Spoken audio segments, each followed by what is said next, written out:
ఆలోచించే వాక్యంలోకి వెళ్దాం. దేవుని యొక్క నామాన్ని బట్టి భక్తునికి లోబడుతూ దేవుని విషయాలలో మనము జాగ్రత్తగా ఉండవలసిన వారమైన కనుక దేవుని వాక్యాన్ని వింటున్న మీరు కూడా చాలా భక్తితోనూ జాగ్రత్తతోనూ వాక్యం వినండి. ఎందుకంటే కాలము సంపూర్ణమవుతున్నప్పుడు మనము దేని విషయంలో జాగ్రత్తగా ఉండాలి అంటే దేవుని విషయంలో జాగ్రత్తగా ఉండాలి. మనము దేవుణ్ణి ఎలా చూస్తాము అని ఆలోచన చేస్తే ఒక ఇంటిలో ఒక వ్యక్తి వలె చూస్తూ ఉంటాం, అవునా కాదు? మనం ఒక ఇంటిలో ఒక వ్యక్తి వలె దేవుణ్ణి చూసినప్పుడు మనము దేవుణ్ణి గుర్తెరగలేము. మనం ఎప్పుడైతే దైవాన్ని దైవంలా చూస్తామో, దేవునికి భయపడి దేవుని చిత్తానికి లోబడతామో, ఆ విధానాన్ని బట్టి ఏమవుతామంటే దేవుని యందు భయభక్తులు కలిగిన వారిగా ఎదుగుతూ ఉంటాం. అందుకనే గత బుధవారం కూడా మనం మాట్లాడుకున్నాం. ఏం మాట్లాడుకున్నామంటే కొన్ని తీర్మానాలు మనలో ఉండాలి. ఎలాంటి తీర్మానాలు? ఎవరి కోసం మాట్లాడుకున్నాం? మనం దావీదు కోసం మనము మాట్లాడుకున్నాం. అతని తీర్మానంలో చక్కని విధానం ఉంది. నా కంటికి కొనుకుపాటు రానివ్వను, నా మంచం మీద పరుండను, ఏమాత్రం నేను ప్రార్థన చేయకుండా నా దేవుని దర్శనాన్ని చూడకుండా ముందుకు వెళ్ళలేనని ఒక తీర్మానం మనం చూడగలిగాం. నేటి దినాల్లో మనం వాక్యాన్ని వింటున్నప్పుడు కూడా ఏమి తెలుసుకోవాలంటే, ఆనాటి దినాల్లోనే యోహాను చాలా చక్కగా ఎవరికి చెప్తున్నాడయ్యా అంటే ధర్మశాస్త్రాన్ని చాలా చక్కగా ఫాలో అవుతున్న వారికి చెప్తున్నాడు. అంటే మోషే ఒక నియమాన్ని పెట్టాడు. ఏ నియమాన్ని పెట్టాడంటే, పాపములకు ప్రాయశ్చిత్తముగా ఒక ఎడ్లనైనను గొర్రెలనైనను పావురపు పిల్లలనైనను తీసుకువచ్చి బలి అర్పించడానికి ఇష్టపడినప్పుడు వాళ్ళ పాపాలు క్షమించబడతాయని పాత నిబంధన కాలంలో మనము చూస్తూ ఉంటాం. మోషే దేవుడి ద్వారా అందుకున్న ఆజ్ఞలు, ఈ 10 ఆజ్ఞలు దేవుడు తనకిచ్చి ఇలా బ్రతికిన వాడికి మోక్ష మార్గం ఉంటుందని పాత నిబంధన కాలంలో దేవుడు మోషే ద్వారా ఏర్పాటు చేసిన ఆజ్ఞలు ఉన్నాయి. అయితే క్రొత్త నిబంధనకు వచ్చేటప్పటికి 2 ఆజ్ఞలు దేవుడు తీసుకొచ్చాడు. నీ పూర్ణ మనసుతో దేవుణ్ణి ఆరాధించాలని, రెండవదిగా నిన్ను వలె నీ పొరుగు వారిని ప్రేమించాలని దేవుడు యేసుక్రీస్తు వారు 2 ఆజ్ఞలను మనకి తీసుకువచ్చారు క్రొత్త నిబంధన కాలంలో. అయితే వీళ్ళందరూ ఏ రీతిగా దేవుని చిత్తాన్ని కనుగొంటూ దేవుని అనుభవాలతో వాక్యాన్ని ధ్యానిస్తూ ధర్మశాస్త్రమునకు లోబడి వారి విధానాన్ని, వారి విధేయతను చక్కగా దేవునితో నడుస్తున్నామని అనుకునే కాలంలో ఎవరైతే యోహాను తర్వాత రాబోతున్నారో ఆ వ్యక్తి కోసం, అంటే యేసుక్రీస్తు కోసం యోహాను ముందుగానే స్పష్టము కలిగి సెలవిస్తున్నాడు. ఏం సెలవిస్తున్నాడయ్యా అంటే చూడండి, 3వ అధ్యాయం 1వ వచనం చూడండి. మత్తయి సువార్త 3వ అధ్యాయం 1వ వచనం. ఆ దినముల యందు బాప్తిసమిచ్చి యోహాను వచ్చి పరలోక రాజ్యము సమీపించి ఉన్నది, మారు మనసు పొందుడని యోధయ అరణ్యంలో ప్రకటించుచుండెను. చూసారా, మీరు ఇక్కడ వింటున్నట్లయితే ఆ దినముల యందే బాప్తిసమిచ్చి యోహాను పరలోక రాజ్యము సమీపించి ఉన్నదని చెప్పి చాలా చక్కని విషయాలను మనకి తెలియజేస్తున్నారు. అంటే ఆ దినముల నుండి నేటి దినము వరకు మనం ఆలోచన చేస్తే పరలోక రాజ్యము సమీపించడానికి ద్వారములు తెరవబడ్డాయి. ఎప్పుడు చెప్పాడు అంటే, ఆనాటి కాలంలో యేసుక్రీస్తు తనకంటే ముందుగా జన్మించి తనకి ఏజ్ వచ్చిన తర్వాత ఆ టైంలో 30 సంవత్సరాల వ్యవధిలో యోహాను గారు ఏం ప్రకటిస్తున్నారంటే పరలోక రాజ్యము సమీపించుచున్నదని చెప్తున్నారు. అంటే అప్పటి నుంచి సమీపించుచున్నదని చెప్తున్నారు, కానీ ఇంకా దేవుడు రాలేదని చాలా మంది నిర్లక్ష్యంతో బ్రతుకుతున్న దినాలు కనబడుతున్నాయి. అయితే దేవుని వాక్యాన్ని వింటున్న మీరు నేను కూడా ఏం చేయాలి అంటే ఆయనకి ఎప్పుడూ లోబడి బ్రతకాలి. ఆయనకి ఎప్పుడు ప్రాధాన్యత ఇచ్చి మన జీవితాన్ని ముందుకు తీసుకువెళ్ళాలి. ఎందుకయ్యా అంటే యోహాను ఎవరికి హెచ్చరికిస్తున్నాడంటే యోదయ అరణ్యములో ప్రకటించుచున్నాడంట. అంటే యూదులకు ఈ సువార్త వర్తమానం ఏం చేస్తున్నాడంటే పరలోక రాజ్యము సమీపించి ఉన్నదని చెప్పి, మీరు ఇంకా ధర్మశాస్త్రంలోనే ఉండిపోయారని చెప్పి వారికి క్లారిటీగా ఆయన యేసుక్రీస్తు మార్గాలను సరళం చేయుచున్నాడు. అయితే ప్రతి మనిషి జీవితంలో మనం ఆలోచన చేస్తే చాలా హెచ్చరికలతో కూడిన తర్వాత మన భక్తి జీవితంలో ఏమవుతుందంటే అలవాటు పడతాం. ఎలా అలవాటు పడతామంటే ప్రార్థన చేయడం అలవాటు పడుతుంది, వాక్యము చదవడం అలవాటు పడుతుంది. దేవునితో ఉండే సహవాసంలో మనము అవివేక తత్వానికి గురయ్యే లక్షణాలు కొన్నిసార్లు కనబడుతూ ఉంటాయి.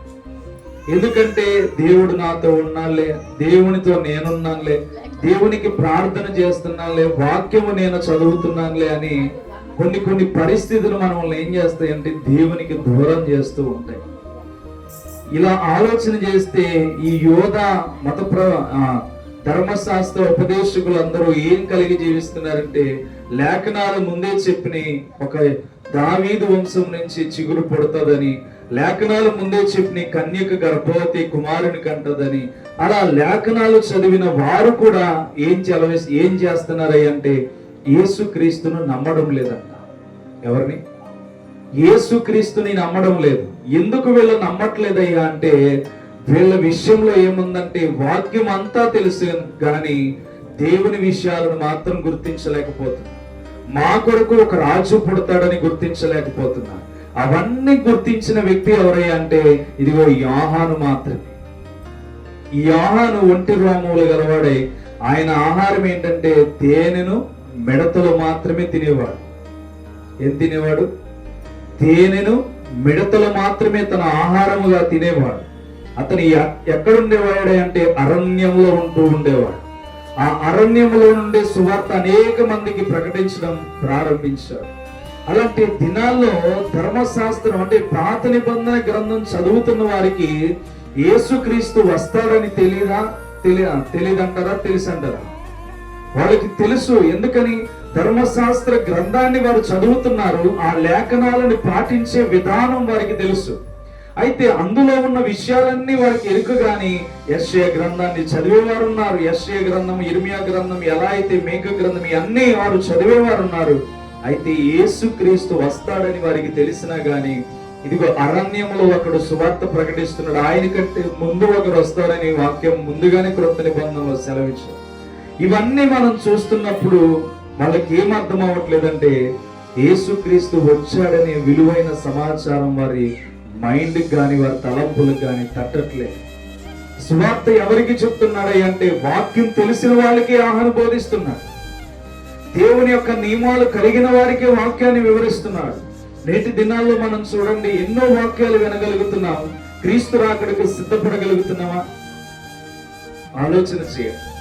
ఎన్నో వాక్యాలు మన జీవితంలో మనం చూడగలుగుతున్నాం, ఎన్నో వాక్యాలు నేర్చుకోగలుగుతున్నాం, ఎన్నో వాక్యాలు మన జీవితంలో వెలుగునివ్వడానికి త్రోవలు చూపిస్తుంటే ఆ వెలుగు వెనకాల నడవడానికి మనం చాలా నిర్లక్ష్యం చేస్తున్నాం. చేయట్లేదా? చేస్తున్నాం. ఆనాటి దినాల్లో కూడా వారు కూడా అలాగే ఉన్నారు.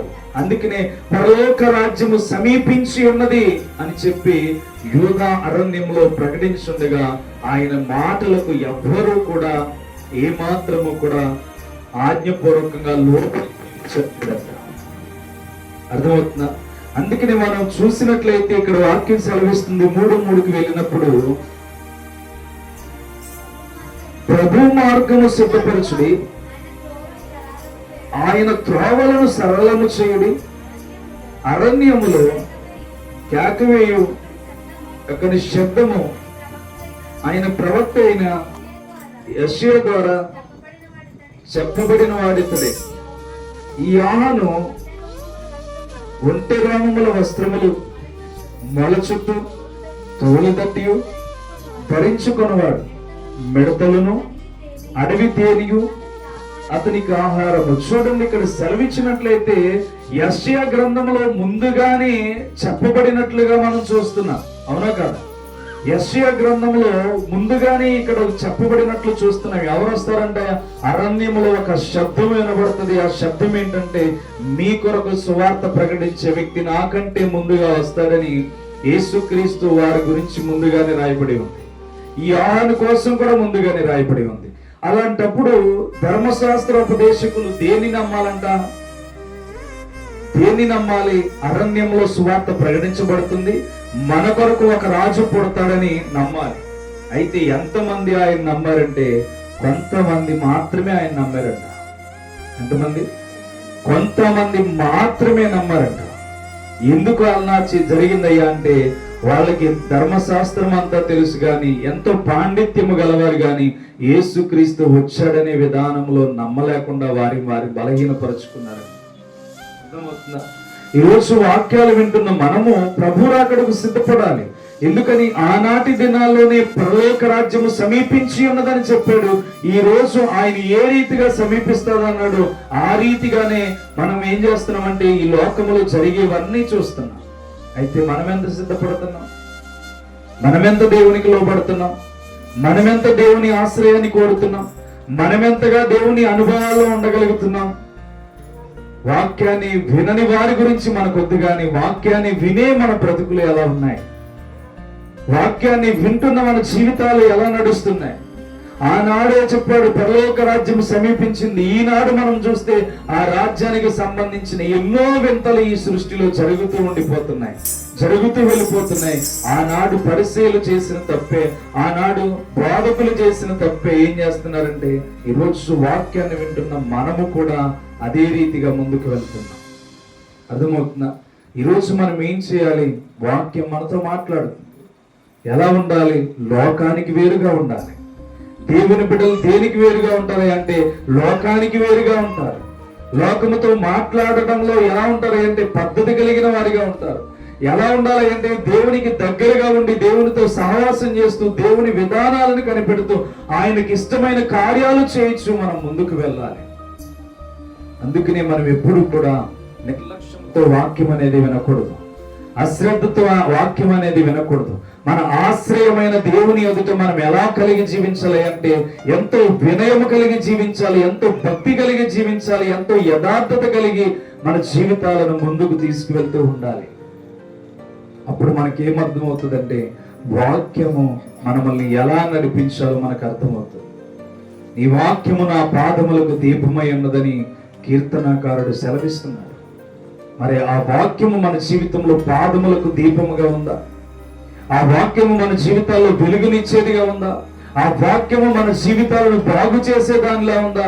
ఆనాడు అలాగే ఒంటి రోమములు కలిగిన యోహాను ఎంతగానో మొత్తుకుంటున్నాడు, పరలోక రాజ్యము సమీపించి ఉన్నది, మారు మనసు పొందండి అంటే, ఆయన మాటలను తిరస్కరించి యేసుక్రీస్తునే బలియాగానికి అర్పించేలాగా వారి ప్రవర్తన ఉంది. ఆ రోజు ఆయన ఎప్పుడు దొరుకుతాడా కొట్టి చంపేద్దామని చెప్పి ఎంతగానో ఎదురు చూసిన వారు ఆ దినాల్లో కనబడుతున్నారు. అందుకని హిట్లర్ సామ్రాజ్యంలో ఏమైందంటే, చాలా మంది ఇశ్రాయేలీయులు కొన్ని లక్షల మంది చనిపోయారట. ఎంతమంది? కొన్ని లక్షల మంది చనిపోయారు. ఎందుకు చనిపోయారు అంటే, దేవుని యొక్క చిత్తం ఏమన్నారంటే, ఆయన మీద ఉన్న శిక్ష మా బిడ్డల మీదకి మా మీదకి రావాలని వారు సిలువ వేస్తున్నప్పుడు అన్నారు. ఈ పాపం ఎవరికి అంటుకుంటుందంటే, మా పిల్లలకి మాకు అంటుకోవాలని చెప్పాడు. అందుకని హిట్లర్ సమక్షంలో ఏం జరిగిందంటే, కొన్ని లక్షల మంది యూదులు చనిపోవడం మనం చూస్తాం, ఇశ్రాయేలీయులు చనిపోవడం మనం చూస్తాం. అర్థమవుతుందా? ఎందుకయ్యా అంటే, మనం దేవుని వాక్యం నేర్పిస్తుంది. ఏమి నేర్పిస్తుంది అంటే, చిన్నప్పుడు నువ్వు తప్పటడుగులు వేసి ఉండొచ్చు కానీ, ఎదిగినప్పుడు నీ జ్ఞానం ఏమవ్వాలంటే దేవుని వైపు నడవాలి. ఎదిగినప్పుడు నీ జీవితం ఏమవ్వాలంటే దేవుని చెంతకు నడవాలి. లోక సంబంధమైన వాటికి దూరముగా ఉంటూ దేవునికి దగ్గర అవడానికి ఇష్టపడాలి. లోక సంబంధమైనవన్నిటిని దూరం పెడుతూ దేవునికి ఇష్టమైన వాటికి దగ్గరగా మారడం మనం గమనించుకోవాలి.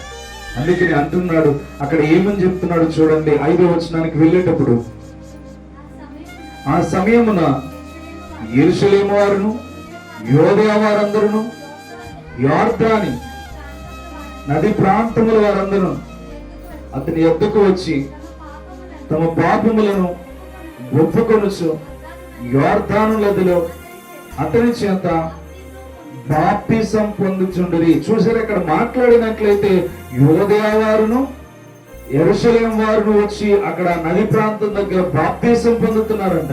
మరి ఎవరు రాలేదంట? అక్కడ 7వ వచనానికి వెళ్తే మాట్లాడుతున్నారు చూడండి. అతడు పరిసయ్యులలోను సద్దుకయ్యులలోను అనేకులు బాప్తిసం పొందవచ్చుట చూచి, సర్ప సంతానమా, రాబో ఉగ్రతను తప్పించుకొనుటకు మీకు బుద్ధి చెప్పిన వేడవుడు, మారు మనసుకు తగిన ఫలము ఫలించుడి అని చెప్తున్నాడు. అర్థమవుతుందా? ఎవరికి చెప్తున్నాడు అంటే పరిసయ్యులకి సద్దుకయ్యులకి అక్కడ వివరిస్తున్నాడు. చక్కగా చెప్తున్నాడు, ఇదిగో సర్ప సంతానమా, మీరు రాబో ఉగ్రతను ఎలా తప్పించుకోగలుగుతారు? మీ జీవితంలోనికి రాబోతున్న విపత్తును ఎలా దాటుకోగలుగుతారు? యుగ యుగాలు కాలవలసిన నరకాగ్నిలోనికి మీరు వెళ్ళిపోతారు కదా. నేను నెత్తు నోరు కొట్టుకుని చెప్తున్నాను, బాప్తిసం పొందండి అని చెప్తే వారు ఏ మాత్రము కూడా సందేహింపకుండా ఆయన మాటలను ఏం చేస్తున్నారంటే నిర్లక్ష్యం చేస్తున్నారు. ఈరోజు సువార్తను నిర్లక్ష్యం చేసేవారు లేరంటారా? సువార్తను నిర్లక్ష్యం చేసేవారు లేరా? సువార్త ఏదో క్యాజువల్ గా ప్రకటిస్తున్నారు, అక్కడికి వెళ్ళి కూర్చొని వినొచ్చేద్దాం అనుకునే వారు లేరా? అందుకనే దేవుడు చెప్తున్నాడు, సర్ప సంతానము, రాబో ఉగ్రతను మిమ్మల్ని తప్పించేవాడు ఎవడు? ఎవడున్నాడు మిమ్మల్ని తప్పించడానికి? నీ భర్త తప్పిస్తారా? నీ కుటుంబం తప్పిస్తారా? నీ బంధువులు తప్పిస్తారా? నీకున్న అక్కరను, డబ్బులు, నీ ఆస్తి పాస్తుల సంపాదనలు అన్నీ నేను తప్పిస్తాయా? తప్పించవు.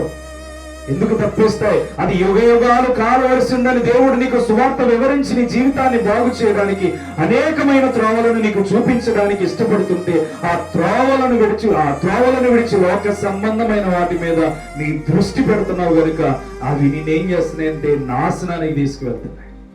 అవి నిన్నేం చేస్తున్నాయి అంటే నవ్వుల పాలు చేస్తున్నాయి. యాకోబు పత్రిక 4వ అధ్యాయం 1వ వచనం చూడండి ఏం మాట్లాడుతున్నాడు. యాకోబు పత్రిక 4వ అధ్యాయం 1వ వచనం చూడండి.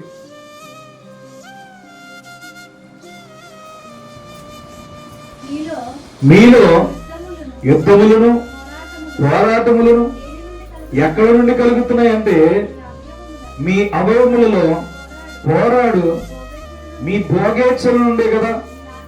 మీరు ఆశించుచున్నారు గాని మీకు దొరకటలేదు. నరహత్య చేయుదురు, మస్తరపడుదురు గాని సంపాదించుకొనలేరు. పోట్లాడుదురు, యుద్ధము చేదురు గాని దేవునిని అడుగనందున మీకేమీ దొరకదంట. అర్థమవుతుందా? దేవునిని అడగకుండా మీకు ఏది దొరకదు. ఎందుకని? నిన్ను సృష్టించిన వాడు ఆయన, ఈ భూమి మీద పెట్టినవాడు ఆయన. నీకు మనశ్శాంతి కావాలంటే ఆయన అడగాలి. నీకు ఏదైనా కావాలి అంటే ఎవరిని అడగాలంట? ఆయన్ని అడగాలి. అయితే మనలో ఉన్న ఏం చేస్తున్నాయంట? మీలో ఉన్న యుద్ధములను పోరాటములను దేని నుండి కలుగుతున్నాయంటే మన అవయవముల నుండి కలుగుతున్నాయంట, మన శరీరంలో నుండి కలుగుతున్నాయంట. మన కోరికలన్నీ దేవుణ్ణి మర్చిపోయేలాగా చేస్తున్నాయంట. మన ప్రవర్తన అంతా దేవునికి దూరం చేస్తుందంట. మనం ఆశించేవన్నీ దేవునికి దూరం చేస్తున్నాయంట. మీ అవయవముల నుండి కలుగుతున్న భోగేచ్ఛల నుండే కదా మీరు ఆశించుతున్నారు కానీ మీకు దొరకదంట. మీరు అడుగు నరహత్య చేదురు, మస్తరపడుదురు గాని సంపాదించుకొనలేరు. పోట్లాడుదురు, యుద్ధం చేదురు గాని దేవుని అడుగునందున అవి మీకు దొరకవు. ఎందుకు దొరుకుతాయంటే దేవుడు నిన్ను సృష్టించాడని మర్చిపోయావు. దేవుడు నీకు ఆహారం పెట్టాడని మర్చిపోయావు. దేవుని చిత్తాన్ని కనుగొనవలసిన విధానంలో దేవుని ఆలోచనలను మర్చిపోయి లోక సంబంధమైన వాటి మీద నువ్వు బేస్ అయిపోతున్నావు కనుక అవన్నీ నీకేం చేస్తున్నాయి అంటే దూరం అయిపోతున్నాయి. నువ్వెంత సుఖంగా ఉండాలనుకున్నావు, ఎంత మనశ్శాంతిగా ఉండాలనుకున్నావు, ఎంత సమాధానంగా ఉండాలనుకున్నావు, అవన్నీ నీకు దూరం అయిపోతున్నాయి. ఎందుకు దూరం అయిపోతున్నాయి అంటే నువ్వు దేవుని అడగడం మానేసావు, దేవుని విషయాలను కనిపెట్టడం మానేశావు. ఈ పరిసయ్యులు సద్దుకయ్యులు కూడా ఏం చేస్తారు అంటే దేవుని చిత్తమును అడగడం మానేశాడు. పరలోకమందు మాకు ఏ ఆజ్ఞ రాబోతుందని చెప్పి అడగడమే మానేశారు. అందుకని 400 సంవత్సరాలు భూమికి ఆకాశానికి మధ్యన దేవుడు మాట్లాడడం మానేశాడంట.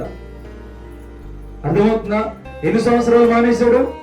400 సంవత్సరాలు. క్రొత్త నిబంధనకి పాత నిబంధనకి మధ్య కాలంలో దేవుడు మాట్లాడడం మానేశాడు. మరలా ఇది ఎప్పుడు జరగబోతుందంటే అంత్యక్రీస్తు బయటకు వచ్చినప్పుడు 3.5 సంవత్సరాలు భూమికి ఆయనకి మధ్యవర్తిగా ఎవరు ఉండకుండా అన్ని ఆగిపోబోతున్నాయి. ప్రకటన గ్రంథం అదే చెప్తుంది. ఏం చెప్పింది అంటే, ఇదిగో ఎప్పుడైతే ఆ పాత నిబంధనకి కొత్త నిబంధనకి మధ్యన దేవుడు ఎప్పుడైతే విడిచిపెట్టాడు, రోగాల బారి పడిపోయారు, కుష్ఠ రోగులు పడిపోయారు, కుష్ఠ రోగులు, కళ్ళు లేని వారు, కుంటివారు, అనేక మంది ఆయన కొరకు ఎదురు చూసేలాగా దేవుడు చేశాడు. మరలా 3.5 సంవత్సరాలు ఎప్పుడు జరగబోతున్నాయి అంటే, అంత్యక్రీస్తు ఈ కాలంలో బయలుపడబోతున్నాడు కనుక 3.5 సంవత్సరాలు మరలా దేవునికి మనకి మధ్యన బంధం ఏమవుతుందంటే కట్ అయిపోబోతుంది. మరి ఎవరికి సహాయం అందుతుంది? పరిశుద్ధులకు మాత్రమే సహాయం అందుతుంది. దేవుని రక్షణలోనికి వచ్చిన వారికి మాత్రమే సహాయం అందుతుంది. నీతిగా జీవించిన వారికే సహాయం అందుతుంది.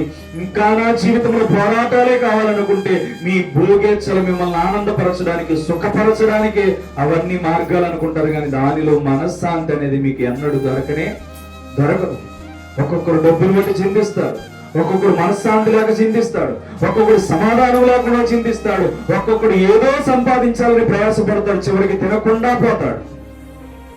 అర్థమవుతుందా? ఇవన్నీ ఎవరికి కలుగుతాయంటే, మన శరీరంలో నుండి భోగేచ్ఛలు ఉన్నాయి కదా, ఈ భోగేచ్ఛలన్నీ ఏం చేస్తాయంటే మన శరీరాన్ని సంతోష పెట్టడానికి నానా విధాల తప్పనడుగులు వేస్తూ ఉంటాయి, అన్యాయముగా సంపాదించే సంపాదనకు వెళ్తాయి. ఇవన్నిటిని గురించి ఆహ్వానం ఏమన్నాడంటే, రాబోయే ఉగ్రతను తప్పించుకున్నట్టుకు మీకు బుద్ధి చెప్పిన వాడు ఎవడో అని చెప్పి మాట్లాడుతున్నాడు. ఈరోజు మనకి బుద్ధి చెప్పగలిగే వాక్యం మనతో మాట్లాడుతుంది. మన మార్గాలను సరిగా నడిపించుకోవడానికి దేవుడు త్రోవలు చూపిస్తున్నాడు, మన జీవితాలను బాగు చేసుకోవడానికి త్రోవలు చూపిస్తున్నాడు. అయితే మన శరీరంలో ఉన్న అవయవాలు ఏం చేస్తున్నాయంటే లోకం మీదకి తీసుకువెళ్తున్నాయి, దేవునికి దూరం చేస్తున్నాయి, లోకానికి దగ్గర చేస్తున్నాయి. ఏమండి, అడవిలో ఉన్న జింక గడ్డి మేస్తున్నప్పుడు చిరుతుపులు వేటాడడానికి రావచ్చు, లేకపోతే ఆ జింకని వేటాడడానికి నక్కలే రావచ్చు, ఆ జింకని వేటాడడానికి పులులే, సింహాలే రావచ్చు. అది ఎప్పుడు గడ్డి మేస్తూ తన గురించి పట్టించుకోకుండా ఉందనుకో, ఏ టైం వచ్చి ఏడు మిరింగేస్తుందో దానికి తెలీదు. తన కళ్ళు ఎప్పుడు ఎలా ఉండాలి అంటే తింటూ ఉండాలి, పైన చూస్తూ ఉండాలి. ఎందుకని? దాని మీదకి వచ్చే విపత్తు ఎలాంటిదంటే భయంకరమైనది, తన ప్రాణాన్ని తీసేస్తుంది గనుక, అవన్నీ తనను చంపి మింగేస్తాయి గనుక ఆ జింక ఏం చేయాలంటే ఆహారం తింటూ తన ప్రాణం కోసం ఎదురు చూస్తూ కాపాడుకోవడానికి ఏది వస్తుందా అని చెప్పి పైకెత్తి అన్ని చూస్తూ ఉండాలి. అదే మెడ కిందకి ఎట్టుకుని ఉన్నదనుకో, ఏ చిరుతపులు వచ్చి దాన్ని మింగేస్తుందో తెలియదు, నక్కలు వచ్చి దాన్ని మింగేస్తుందో తెలియదు, ఏది వచ్చి దాని మీద దాడి చేసి చంపేస్తుందో తెలీదు. ఎప్పుడు కూడా మనము ఈ లోక అనుసారమైన ఆలోచనలతో ముందుకు వెళ్ళిపోతూ ఉంటే ఆ ఏ రోజు ఈ లోకం మనల్ని మింగేస్తుందో తెలీదు.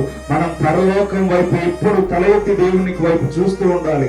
ఆయన ఎప్పుడు మనకు సహాయం చేసేవాడని ఆయన కొరకు ఎదురు చూడాలి. ఈ లోకం ఎలా మింగేస్తుందని చెప్పి చేతులెత్తి ఆయనకి ప్రార్థన చేయాలి. ఈ లోకం ఎలా ముంచేస్తుందని చెప్పి మోకాళ్ళతో దేవుని అడుగుతూ ఉండాలి. ఇలా అడిగినప్పుడు ఈ లోకములో ఉన్న బలహీనతలన్నీ మన మీదకి రాకుండా మనల్ని మనం కాపాడుకున్న వారిగా ఆయనకి ప్రార్థన చేస్తున్నాం కనుక ఆయన మనకి సహాయం చేస్తాడు. ప్రార్థన తీసుకుపోతే మన జీవితాల్లో ఏమైనా ఉంటుందా? మన జీవితాల్లో ఏమైనా ఉంటుందా? రేపొద్దున్న వచ్చి మన వాక్యం లేకపోతే నేను చెప్పలేము. ఎందుకని? సమయం ఉన్నది గనుక మన చేతులు దేవుని వైపు, సమయం ఉన్నది గనుక మన నోరు దేవుని వైపు, సమయం ఉన్నది గనుక మన స్తుతులు దేవుని వైపు, సమయం ఉన్నది గనుక ఆయన్ని గణపరిచేలాగా మన జీవితం ఎప్పుడూ ఉండాలి.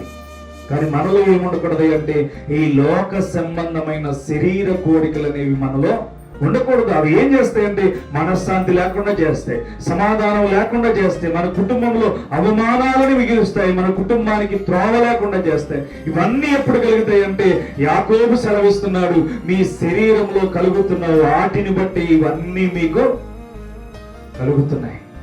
అయితే దేవుణ్ణి అడగనందని మీకు అవేమీ దొరకవు అని చక్కగా తేటగా వాక్యాన్ని వివరిస్తున్నాడు. అందుకని మనం ఈ లోకంలో ఎలా ఉన్నామని ఆలోచన చేయకపోతే, ఈ లోకంలో మనం ఎలా బ్రతుకుతున్నామో మనం ఆలోచన చేయకపోతే, ఈ లోకంలో ఎలా నడుస్తున్నామో వాక్యం విని మన జీవితాల్లో వెలుగు లేకపోతే సర్ప సంతానమా రాబో ఉగ్రతను మనం ఎలా తప్పించుకోగలుగుతాం? సర్ప సంతానం అని ఎందుకన్నాడంటే సాతానికి వారు లోబడిపోయిన ఆలోచనలతో ఉన్నారు. సర్పాన్ని దేవుడు ఎక్కడ పోల్చాడు? ఆదాము దగ్గర పోల్చాడు. ఆ సర్పము కుయుక్తి చేత మోసం చేసింది, అవునా కదా? ఆ సర్పము కుయుక్తి చేత మోసం చేసింది. అలాగే ఇప్పుడు ఏం చేస్తున్నాడంటే సర్ప సంతానం మరలా మిమ్మల్ని అపవాది మోసం చేస్తున్నాడు. అందులో మీరు చిక్కు పడిపోకుండా జాగ్రత్త పడండి. చూడండి అని చెప్పి అక్కడ పేరు పెడుతున్నాడు. ఏ పేరు పెట్టాడు అంటే సర్ప సంతానమా అని చెప్పి పేరు పిలుస్తాడు. అర్థమవుతుందా? ఈరోజు మనం ఎలా ఉండాలి అంటే, ఇదిగో పరలోక పట్టణం సమీపిస్తుంది, పరిశుద్ధ పట్టణం త్వరలో రాబోతుంది, ఈ భూలోకానికి నూతన యెరూషలేము ఒకటి తీసుకురాబోతున్నాడు. అందులోనికి మనం ప్రవేశించగలిగితేనే అగ్ని నుండి తప్పించుకోగలుగుతాం, లేకపోతే ఏ మాత్రము కూడా దానిలో నుండి మనం బయటికి రాలేవు. క్యాజువల్ గా నువ్వు నేను అనుకోవచ్చు, ఈ రోజు నడుస్తుంది కదా, అందుకనే శరీర కార్యాల గురించి వాక్యం చాలా స్పష్టంగా చెలవిస్తుంది. మీలో యుద్ధములు ఎక్కడ జరుగుతున్నాయి అంటే మన శరీర కోరికలను బట్టి జరుగుతున్నాయి. మనం ఎప్పుడు తప్పించుకోగలుగుతామై అంటే ఈ శరీరాన్ని విడిచిపెట్టి ఆత్మకు ఎప్పుడైతే లోబడతామో, ఆ ఆత్మకి ఎప్పుడైతే అవకాశం ఇస్తామో, ఆ ఆత్మ మనల్ని ఏం చేస్తుందంటే జీవింప చేయడానికి ద్వారాలు తెరుస్తుంది. దేవునికి స్తోత్రం. కాబట్టి ఈరోజు వాక్యం వింటున్నా, ఎలా వింటున్నావు అంటే నీకు ఖండించే వాక్యం దేవుడు ఇస్తున్నాడు, నీకు బుద్ధి చెప్పే వాక్యం ఇస్తున్నాడు, నీ జీవితంలో మార్పు రావాలని దేవుడు వాక్యం ఇస్తున్నాడు, నీ జీవితంలో వెలుగుగా నువ్వు మారాలని దేవుడు వాక్యాన్ని అందిస్తున్నాడు. అలాంటప్పుడు నువ్వు ఇంకా లోక సంబంధమైన విషయాల్లో ఉండి చీకటిలో ఉండిపోతే దానికి కారకులు ఎవరు? మనమే. అవునా కాదా? లోకానికి చీకటిలో ఉండిపోయి మన జీవితం ఇంకా చీకటిలో నడుస్తుందంటే దానికి కారణం ఎవరవుతామంటే మనమే అవుతాం. ఎందుకని? మనలో కోరికలు ఉంటాయని దేవుడు చెప్పాడు. అవన్నీ మీకు మీరు ఆధారపడితే మీ వలన ఏది కాదని చెప్పాడు. అయితే ఎవరి వలన జరుగుతుంది? దేవుని వలన జరుగుతుంది. నా నామమున మీరేం అడిగినను నేను ఇస్తాను, అయితే మీరు నా యందు నిలబడితేనే నేను ఇస్తానన్నాడు. మీరు నా యందు నిలబడి అడిగినప్పుడే మీకు సహాయం చేస్తానన్నాడు. అలాంటప్పుడు నువ్వేం చేయాలి? నువ్వు ఆయన్ని అడగాలి. కానీ నీ శరీరాన్ని బట్టి ఆడికాళ్ళు ఈడికాళ్ళు పట్టుకోవడం వలన నీ ఫలితం ఏది కూడా నీ జీవితంలో జరగదు. మరి ఎవరి దగ్గర గోచాడాలి అంటే దేవుని దగ్గర మనం బ్రతిమాలాలి. ఎందుకయ్యా వీరిని సర్పసంతానం అని పిలుస్తున్నాడంటే వాక్యము తెలుసు కానీ ఆ వాక్యములో ఉన్న మర్మాలను మాత్రం వారు గుర్తించలేకపోతున్నారు. యేసుక్రీస్తు వస్తాడని తెలిసిన యోహాను కంటే ముందుగా, యోహాను తర్వాత యేసుక్రీస్తు వస్తాడని తెలిసిన ఆయన కోసం ఏ మాత్రం ఆలోచన చేయకుండా వ్యర్థమైన సంభాషణలు పెట్టుకుని వారు ఏం మాట్లాడుతున్నారు చూడండి. అక్కడ 3వ అధ్యాయం 7వ వచనం చదవండి, 8వ వచనం చదవండి. అబ్రహాము మాకు తండ్రి అని మీలో మీరు చెప్పుకొని తలంచవద్దు, దేవుడు ఈ రాళ్ల వలన అబ్రహామునకు పిల్లలను పుట్టింపగలడని ఏం చెప్తున్నాడంట? వీళ్ళందరూ ఒక బిరుదెత్తుకున్నారంట.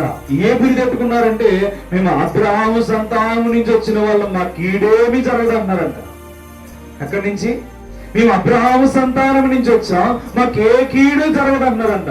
అయితే ఆ యోహాను అన్నాడు, ఈ రాళ్ల వలన కూడా దేవుడు ఏం చేస్తాడంట? ఏమన్నాడు అక్కడ? ఈ రాళ్ల వలన కూడా పిల్లల్ని పుట్టించగలనని చెప్తున్నాడు. అర్థమవుతుందా? అంటే మనం ఏం ఆలోచన చేస్తున్నాం తెలుసా? మనకున్న విధానమును బట్టి నేను మంచిదాన్ని, మనకున్న విధానమును బట్టి నేను గొప్పని, నాకున్న విధానమును బట్టి నేను భక్తిపరుణ్ణి, నాకున్న విధానమును బట్టి నేను ప్రార్థన పరులని అనుకున్నావు. కానీ అయితే దేవుడు నీ ప్రార్థనకు అంగీకారం కనబడుతుందా? నీ స్వభావాన్ని చూసి దేవుడు సంతోషిస్తున్నారా? నీ మాట తీరును చూసి దేవుడు సంతోషిస్తున్నారా? నువ్వు పడుకుంటున్న తీరును చూసి దేవుడు సంతోషిస్తున్నారా? నువ్వు నడుస్తున్న తీరును చూసి, నీ పక్కనున్న వాళ్ళతో పని చేస్తున్నప్పుడు నీ మాటలను చూసి దేవుడు సంతోషిస్తున్నాడా? నీ ప్రార్థన చేయడవచ్చు, వాక్యం చదవడవచ్చు, అన్ని విధాలా ఏదైనా చేయగలిగే అనుభవం దేవునితో ఉంది. కానీ అసలు దేవుడు నిన్ను పట్టించుకుంటున్నాడా? అర్థమవుతుందా? వీళ్ళు కూడా అలాగే ఫీల్ అవుతున్నారు. యోహాను సువార్త చేస్తుంటే మేము అబ్రహాము పిల్లలము, మేము అబ్రహాము కుమారులము, అబ్రహాము వారసత్వంలో నుంచి వచ్చాం, మాకు ఏ కీడు జరగదు, దేవుడు మమ్మల్ని కాపాడుతారని అబ్రహాముతో మాట ఇచ్చాడని చెప్పి వాళ్ళు ఏమైపోయారు అంటే దేవుని చిత్తాన్ని మరిచిపోయి వాళ్ళు అబ్రహాము పేరు పెట్టుకుని జీవించేస్తున్నారట. అర్థమవుతుందా? ఈరోజు క్రైస్తవులమని ఎంతమంది జీవించేస్తారా? మేము క్రైస్తవులమని చెప్పి యునైటెడ్ గా అనేక మంది బోధకులు ఉన్నారు, అనేక మంది సేవకులు ఉన్నారు, అనేక మంది పరిచర్య చేసే వాళ్ళు ఉన్నారు, అనేక మంది విశ్వాసులు ఉన్నారు. వీళ్ళందరూ క్రిస్టియన్ పేరు పెట్టుకుంటే పరలోకం వెళ్ళిపోతారా? పరలోక రాజ్యానికి వెళ్ళిపోవాలంటే క్రైస్తవుడని పేరు కలిగితే వెళ్ళిపోతారా? వెళ్తారా? వెళ్ళరు. ఎవరి క్రియలు నెరవేర్చాలంటే దేవుని చిత్తానికి లోబడాలి, దేవునికి అడగాలి, దేవుని విషయానికి వాళ్ళు ఎప్పుడైతే లొంగి ఆయన పద్ధతిని చూపిస్తారో, ఆయన విషయాలను చూపిస్తారో, ఆయన ఆలోచనలోనికి వెళ్తారో అప్పుడు వీళ్ళందరూ ఏమవుతారు అంటే కట్టబడడానికి దేవుడు ఇష్టముగా వారిని మార్చుకుంటాడు. దేవునికి స్తోత్రం. అర్థమవుతుందా? పేరు పెట్టుకుంటే దేవుని బిడ్డలం అవుతాం అనుకోవద్దు. పేరు పెట్టుకుంటే పరలోకానికి వెళ్ళిపోతాం అనుకోవద్దు. యేసు క్రీస్తు నువ్వు ఎప్పుడైతే చూపించగలుగుతావో, నువ్వు పడుకున్నప్పుడు, చూస్తున్నప్పుడు, నడుస్తున్నప్పుడు నువ్వు చేష్టలు చేస్తున్నావు, ఆ చేష్టలన్నిటిని బట్టి దేవుడు నిన్ను బట్టి గణపరచబడాలి, దేవుడు నిన్ను బట్టి సంతోషించాలి. అప్పుడు నీలో ఉన్న భోగేచ్ఛలని నువ్వు విడిచిపెట్టి దేవుడిని అడుగుతావు గనుక దేవుడు ప్రతి విషయంలో నీకు మనశ్శాంతిని, సమాధానాన్ని తీసుకొచ్చి పెడతాడు. అర్థమవుతుందా? వీళ్ళు అనుకున్నారు మేము అబ్రాహాము సంతానం అనుకున్నారంట. అందుకని యోహాను సువార్త చెప్తే ఏమన్నారంటే, ఈ రాళ్ల వలన కూడా దేవుడు పిల్లల్ని పుట్టించగలడని చెప్తున్నాడు. అలాంటప్పుడు మీరు ఏం ఆలోచన చేయాలి? అక్కడ కింద చదవండి. ఇప్పుడే గొడ్డలి చెట్ల వేరున ఉంచబడి ఉన్నది గనుక చూడండి, మంచి ఫలము ఫలింపని ప్రతి చెట్టును నరకబడి అగ్నిలో వేయబడినంట. ఎందులో వేయబడుతుంది? మంచి ఫలము ఫలించని ప్రతి చెట్టు ఎక్కడ వేయబడుతుందంట?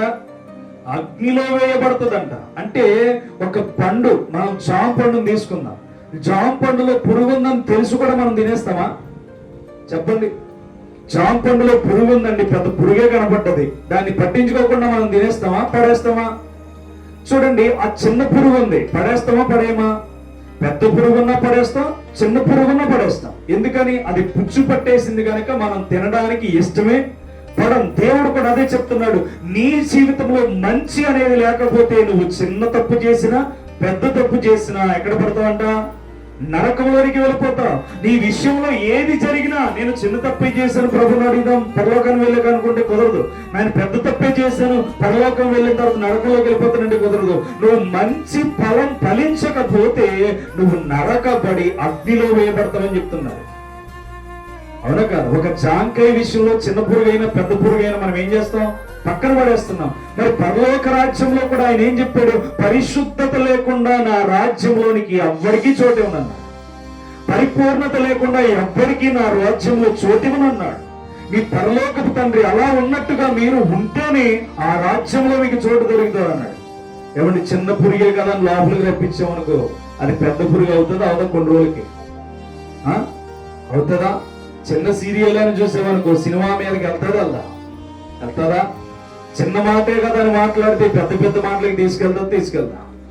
చిన్న సోది కదా అని చెప్పి ఒక గంట కూర్చున్నాం అనుకో, 2 గంటలు 3 గంటలు అక్కడ అవుతుందా? అవుతుంది. ఎందుకని? మనం దేనికైతే చోటిస్తామో దాన్ని మనమే పెంచుకుంటాం. దేనికైతే అవకాశం ఇస్తున్నామో దానిని మనమే తోడుగా తెచ్చుకుంటున్నాం. అందుకని ఈ యొక్క వాక్యం సెలవిస్తుంది, మనం ఎప్పుడు కూడా మంచి ఫలము ఫలించేవారిగా ఉండాలంట.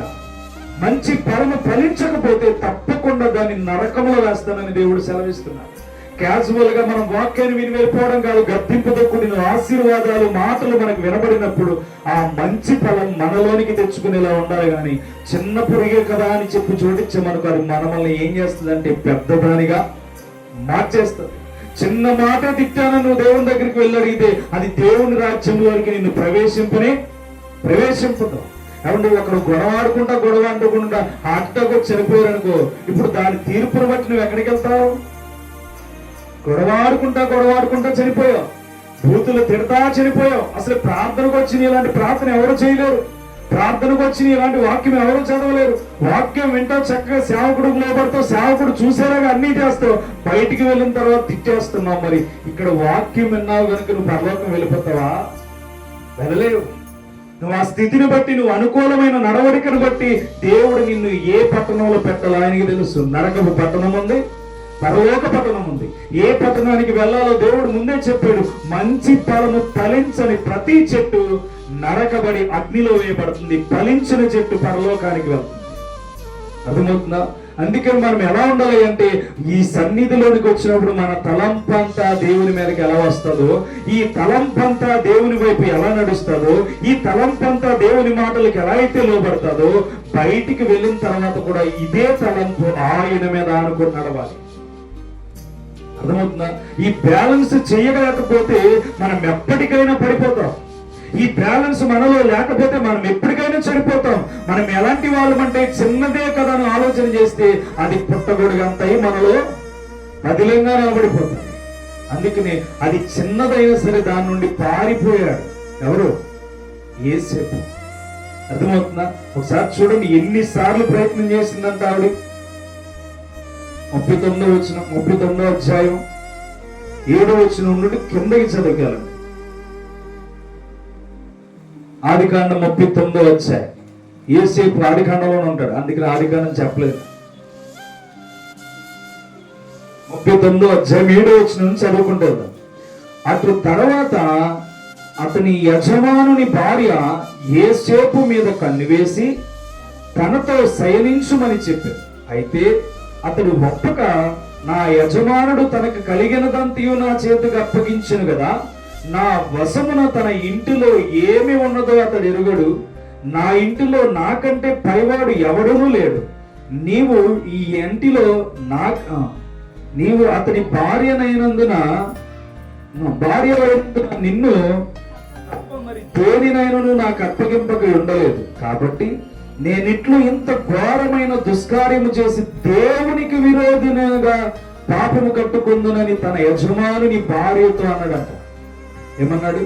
ఒక రాజ్యంలో తన భార్య వచ్చి నాతో ఉండని చెప్తే ఈ వ్యక్తి అన్నాడు, ఏమన్నాడంటే తన భర్తల గురించి కాదు గాని దేవునికంటే ఏమైపోతున్నాడంట అమ్మా, దేవునికి విరోధముగా పాపము కట్టుకొందునా అని తన యజమానుని భార్యతో అంటే, ఈ భార్య ఏం చేస్తుందో చూడండి.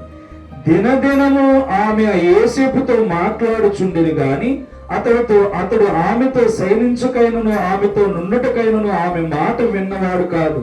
అట్లుండగా ఒకనాడు అతడు తన పని మీద ఇంటి లోపలికి వెళ్ళినప్పుడు ఇంటి మనుషులలో ఎవరు అక్కడ లేరంట. అప్పుడు ఆమె అతని పై వస్త్రమును పట్టుకుని అతనితో శయనింపమని చెప్పగా అతడు తన వస్త్రమును ఆమె చేతిలో విడిచిపెట్టి తప్పించుకొని బయటికి పారిపోయాడంట. అర్థమవుతుందా? పాపము మృంగడానికి వస్తుంటే దాని నుంచి చాలా సార్లు తప్పించుకున్నాడు. అక్కడ మనుషులు ఉండడం బట్టి తప్పించుకున్నాడు, అక్కడ దాడి చేయడానికి వీలు లేకుండా ఉన్నదాన్ని బట్టి తప్పించుకున్నాడు. అయితే ఒక రోజు ఎవ్వరూ లేరంట, అక్కడ ప్రశాంతమైన వాతావరణం కనపడ్డదంట. కనపడితే ఈమె గుంట నక్కలా వెళ్ళి అతని మీద పడ్డదంట. అయినా గాని వస్త్రాన్ని విడిచిపెట్టి పారిపోయాడు గాని ఏ మాత్రము కూడా ఆమె వచ్చి పడ్డాడు కదా అని చెప్పి తప్పు చేయడానికి ఏ మాత్రము అంగీకరించలేదు. ఈరోజు మన మీదకి పాపం పడతాదంటే పడతాది. నీతిగా జీవించే వాడి మీదకి పాపం పడతాది. యథార్థంగా నడవాలనుకున్న వాడికి పాపం పడతాది. భక్తిగా జీవించాలనుకునే వాడికి మీదకి పాపమే వస్తుంది. ఎందుకని ఈ లోకము పాపముతో నిండిపోయిన మనని ఆ పరలోకము నుండి ఒక వ్యక్తి వచ్చి ఈ లోకములో తన జీవితాన్ని విడిచిపెట్టి మన పాపములను పట్టుకుని వెళ్ళిపోయాడంట. అందుకని ఈ లోకంలో పాపము జయించడానికి ఆయన వచ్చాడు గనుక ఇదిగో యేసేపు కూడా ఏం చేస్తాడంటే దేవునికి విరోధిని అయిపోతానేమని చెప్పి ఆమె వచ్చి పడ్డాగాని తప్పు చేయకుండా పరుగున వెళ్ళిపోయాడు తప్ప అక్కడ వస్త్రం విడిచి ఏ మాత్రము కూడా అతనితో చిన్నదే కదా అని చెప్పి పొరపాటును దావీదు వంటి ఆలోచనలో కూడా యేసేపు లేడంట.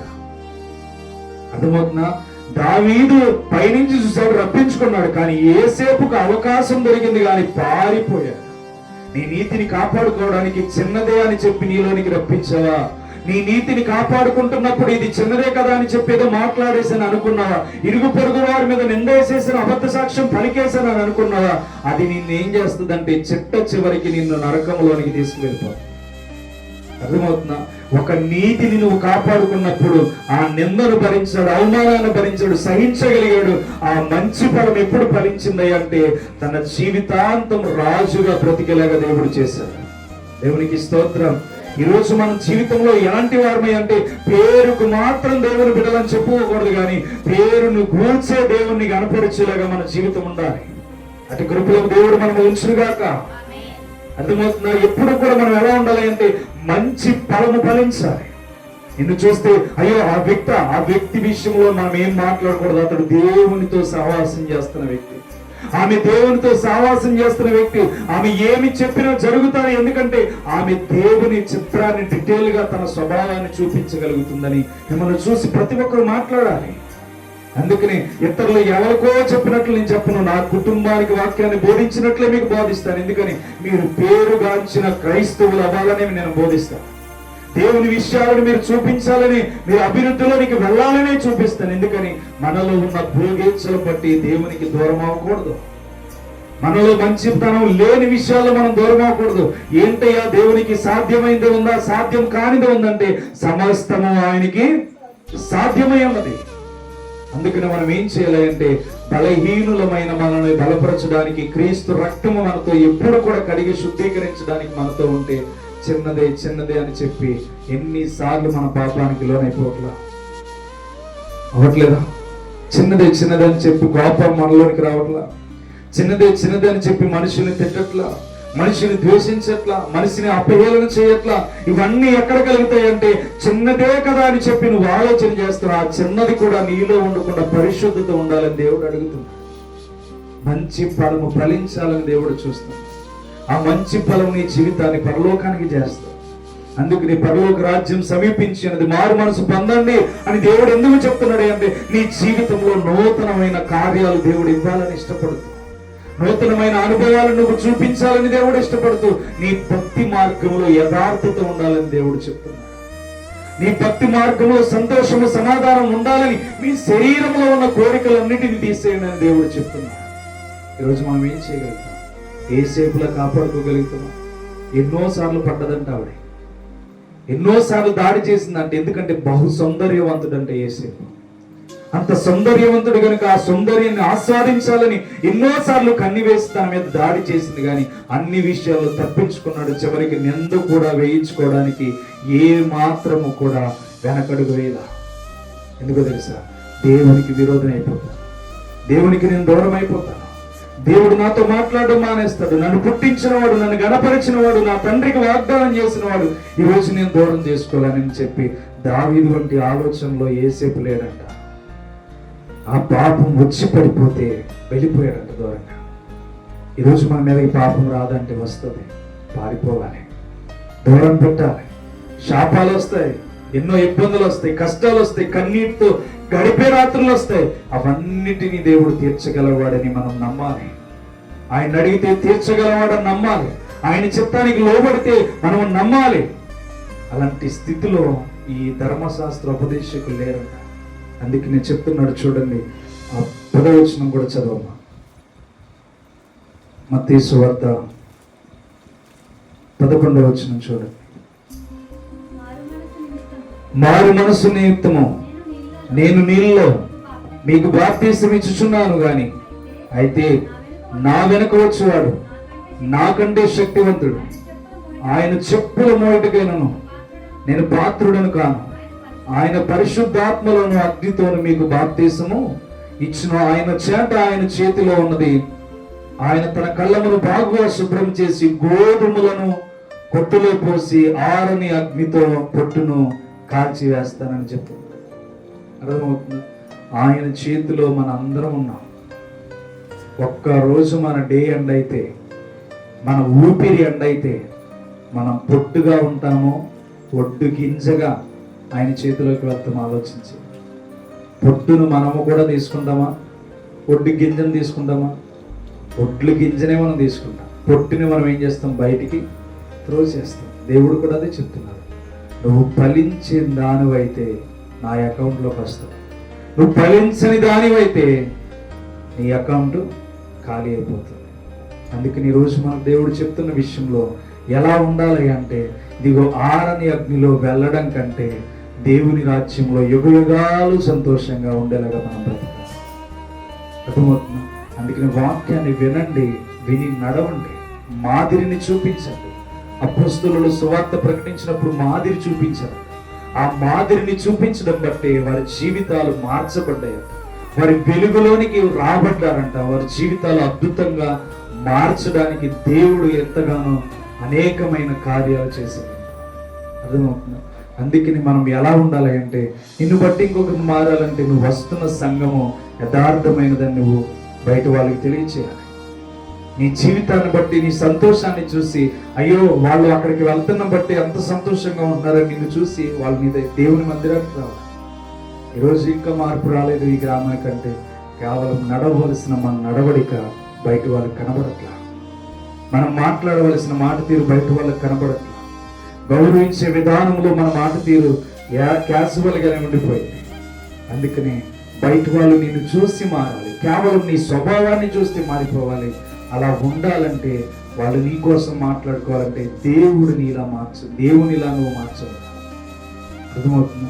అందుకని గలతీ పత్రికలు చాలా స్పష్టంగా సెలవిస్తున్నాడు. ఏం సెలవిస్తున్నాడు అంటే చూడండి,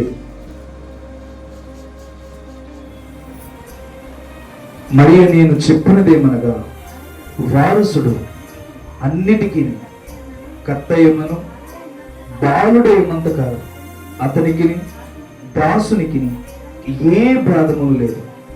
తండ్రి చేత నిర్ణయింపబడిన దినము వచ్చే వరకు అతడు సంరక్షకులకు గృహ నిర్వాహకులకు ఆధీనంలో ఉండదు.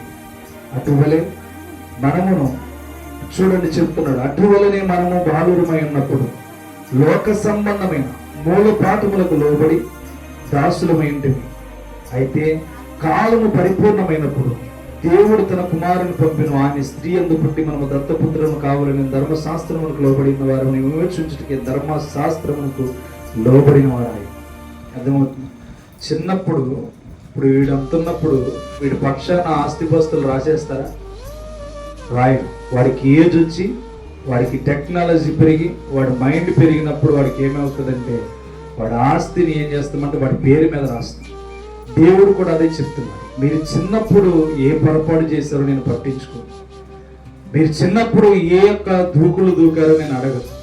అయితే మీకు ఒక ఆస్తి అంటే మీకు ఒక జ్ఞానం వచ్చిన తర్వాత మీరు నా ఆస్తి అని లేకపోతే నేను మీ ఆస్తి అని తెలుసుకున్న తర్వాత మీరేం చేయాలంటే ఇక ఆ కాలం అని మర్చిపోయి పెద్దవారిగా మార్చబడ్డారు కనుక ఇప్పుడు ఆయనకు మీరు ఎంతగా లోబడి ఉండాలంటే ఆయన చిత్తానికి లోబడి ఉండాలని చెప్పి ఇక్కడ చెప్తున్నాడు. అందుకని మనం ఏం చేయాలంటే చిన్నప్పుడు తెలియకుండా చేసి వాక్యం తెలియనప్పుడు తెలియకుండా చేసి ఇప్పుడు వాక్యం తెలిసిన తర్వాత ఆయన వారసురాలమని తెలిసిన తర్వాత ఇప్పుడు ఆయనకు మనం లోబడి ఉండాలి. ఇప్పుడు ఆ వారసత్వం ఎవరికి వస్తుందండి? మనకే వస్తుంది. ఆ వాక్యం కిందకి చదువుకుంటూ వెళ్తే మీకు అర్థమవుతుంది. దేవుడు అంటాడు, మీరు కుమారులు ఉన్న ఎడల కుమారులు ఏమవుతారంటే వారసులు అవుతారు అన్నాడు. అందుకని ఆ వారసులను బట్టి మనం ఏం చేయాలి అంటే ఈరోజు మనకి పరలోకమైన ఆస్తి పైన హక్కు ఉంది. ఎలా హక్కు ఉందంటే ఆయనలా జీవిస్తే మనం కూడా పరలోకానికి వెళ్తాం. ఆయనలా నడవగలిగితే మన ఆస్తి పరలోకంలో ఉందని చెప్పి మనం జీవించగలుగుతాం. ఈరోజు మనం చిన్న పొరపాట్ల వలన దేవునికి దూరం అయిపోతే ఈ లోకంలో ఉన్న 70 ఏళ్ల జీవితానికి మనకున్న ఏజ్ని బట్టి మన స్థితిని బట్టి దేవునికి దూరం అయిపోతే దాని వలన నీకు ఆశీర్వాదం రాదు. పుట్టును దేవుడు తీసేసి కాల్ చేస్తున్నాను. మంచి ఫలించము లేకపోతే మంచి ఫలించని చెట్టులా నువ్వు లేకపోతే ఫలములా లేకపోతే నీవు దేనికి పనికి రాకుండా ఆగిపోతావు. అందుకే నీ లోకంలో మనం దేన్ని చూడాలి అంటే పరలోకమందున్న దేవుని పట్టణాన్ని చూడాలి. యోధా ఆయన చుట్టూ ఉన్నాడు కానీ ఏ మాత్రము కూడా ఆయన విషయాల మీద దృష్టి పెట్టలేకపోయాడు. ఈరోజు వాక్యం నీ చుట్టూ తిరుగుతుంది, నేను మార్చాలని ఇష్టపడుతుంది, నీతో మాట్లాడుతూ నిన్ను గద్దిస్తుంది. అయినా నీ జీవితం యోధా వలె అదే బయటికి వెళ్ళిన తర్వాత ఉంటే దాని వలన లాభం లేదు. ఇక్కడ కూర్చున్నప్పుడు నీ తలంపులని దేవుని వాక్యం మీద ఇలా ఉండాలని ఎలా అయితే నేర్పిస్తున్నాయో బయటికి వెళ్ళిన తర్వాత కూడా నీ తలంపులు అదే మాదిరిగా ఉన్నప్పుడు నువ్వేమవుతావు అంటే దేవుని చిత్తము అద్భుతంగా మార్చబడతావు. అర్థమవుతుందా? అందుకనే పరలోక రాజ్యం ఎప్పుడు సమీపించిందంటే అప్పుడు చెప్పాడు, ఇప్పుడు సమీపించబోతుంది. ఇప్పుడు మనం ఏం చేయాలి? మనం సిద్ధపడాలి. ఇప్పుడు మనం ఏం చేయాలి? దేవునికి లోబడాలి. ఇప్పుడు మనం ఏం చేయాలి? యథార్థముగా ఉండాలి. మన భోగేచ్ఛలు మనలో నుండి వస్తున్నాయి కనుక వాటన్నిటిని దూరపరిచి దేవునికి లోబడితే మన అక్కర్లన్నీ దేవుడు తీరుస్తాడు. దేవునికి స్తోత్రం. నాకు ఒకరు ప్రాఫెసీ చెప్పారు. ఏమని చెప్పారంటే, నువ్వు ఎంతకాలము దేని విషయంలో నలిగిపోతున్నావో నీకు కొంతమంది బిలీవర్లను దేవుడు ఏర్పాటు చేస్తాడని ఒకరు చెప్పారు. ఇప్పటికీ 3 బిలీవర్లు ప్రతి నెల 10వ భాగం ఇచ్చేవాళ్ళు మనకి దేవుడు ఏర్పాటు చేశాడు. దేవునికి స్తోత్రం. అర్థమవుతుందా?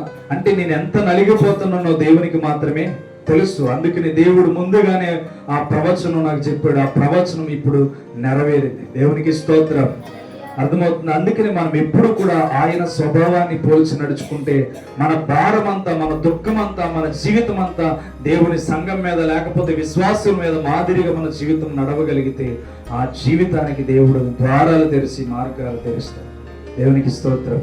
కాబట్టి మనం ఎలా ఉండాలి అంటే ఈ సౌండ్ సిస్టమ్ మారిపోవాలని ప్రార్థన చేయాలి. ఈ మందిరం ఇంకా డెవలప్ అయిపోవాలని ప్రార్థించేయండి.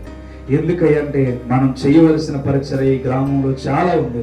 మీరు సహకరించగలిగితేనే ప్రతి విషయంలో ఈ గ్రామం అందరికీ సువార్త అందించగలరు. సంవత్సరానికి 2 సార్లైనా వీధి సువార్త చేసి ఏర్పాటు మీరు చేయగలిగితే తప్పకుండా ఏ దెబ్బైనా నేను తింటానో మీరు నా వెనకాల ఉంటే సరిపోతుంది. అర్థమవుతుందా? కాబట్టి మనకి దేవుడు ఈ గ్రామంలో పెట్టాడంటే మీతో పని ఉంది. ఈ గ్రామంలో మనల్ని పెట్టాడంటే ఈ గ్రామం కోసం ప్రయాసపడవలసింది నిజమైంది, వారికి తెలియచెప్పవలసింది ఉంది. అందుకని వారు మోసపోతున్న దానిలో నుంచి బయటికి తీసుకురావడానికి దేవుడు మనల్ని ఎన్నుకున్నాడు. కనుక మనము ఏ మాత్రము కూడా ఆలస్యం చేయకుండా ఆయన చిత్తానికి లోబడితే నిన్ను బట్టి ఇంకొకరు మందిరానికి తప్పకుండా వస్తారు. నువ్వు గౌరవించే మాట తీరును చూసి, నువ్వు మాట్లాడే విధానాన్ని చూసి ఇంకొకరు తప్పకుండా ఇక్కడికి వచ్చి కూర్చుంటారు. ఎందుకంటే నీ స్వభావం మందిరానికి నడిపించేలాగా చేసింది. అన్ని గొప్ప సాక్ష్యం ఉంటుంది. అర్థమవుతున్నా? అందుకని నువ్వు మంచి ఫలం ఫలిస్తే నీ పక్కన ఇంకొక ఫలం వచ్చి కూర్చుంటాడు. అందుకని జాగ్రత్తగా ఉండండి. దేవుని రాజ్యం సమీపిస్తుంది. మనం ఎవరమయ్యా అంటే చిన్నప్పుడు తప్పులు చేసిన వాళ్ళు, వయసు వచ్చిన తప్పులు చేసిన వాళ్ళు, అయితే ఇప్పుడు క్రీస్తే మనకు నాయకుడని, ఆయనే రాజ్యమే గొప్పదని, ఆయన రాజ్యం నీతితో యథార్థతతో ఉన్నదని, భయభక్తులతో ఉన్నదని మనకు తెలియపరచబడి ఉన్నాం. కనుక ఇక్కడ నుండి మనం చిన్న పిల్లలుగా ఉండడానికి వీల్లేదు, మోసాలు చేసేవారిగా ఉండడానికి వీల్లేదు, అబద్ధాలు మాట్లాడేవారిగా ఉండడానికి వీల్లేదు. మనం ఎవరమయ్యా అంటే ఆయన రాజ్యం ఎలా అయితే నీతితో కూడి ఉందో ఆ నీతిని ఇక్కడ నెరవేర్చడానికి వచ్చిన బిడ్డలమై ఉన్నాం. కనుక అలా ఉండడానికి దేవుడు మనల్ని దీవించి ఆశీర్వదించి తన కృపలో మనకి భద్రతనిచ్చునుగాక. చిన్న ప్రార్థన చేసుకుందాం. ఎవరికి వాళ్ళు మోకరించి తెలవచ్చండి.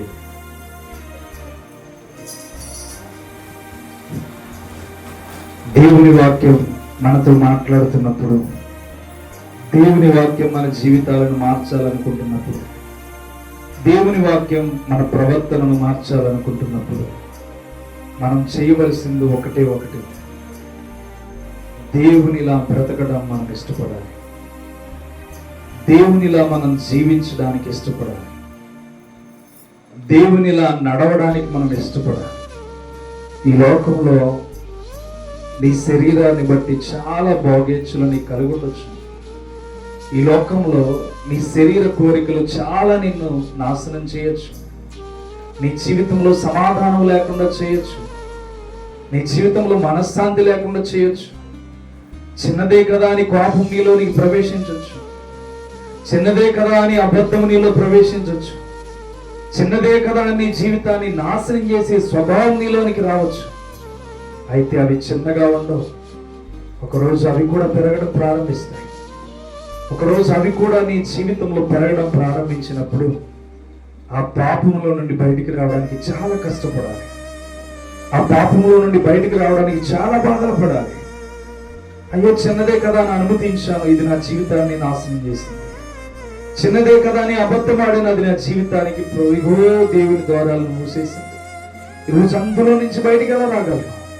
ఈరోజు అందులో నుంచి ఎలా నేను బయటికి రాగలుగుతాను? దేవుడు నన్ను మార్చగలవాడు. దేవుడు నన్ను బలపరచగలవాడు. దేవుడు నాకు శక్తిని ఇవ్వగలవాడు. ఇదిగో తెలియనప్పుడు చేసిన పాపాల గురించి, దేవుడు నిన్ను చిన్నప్పుడు చేసిన వాటి గురించి నేనేమి నిన్ను బాధపరచట్లేదు. తెలియనప్పుడు చేసిన వాటి గురించి నేను బాధపరచట్లేదు. అయితే నువ్వు తెలిసి చేస్తున్నావు చూడు, అది నన్ను బాధపరుస్తుంది.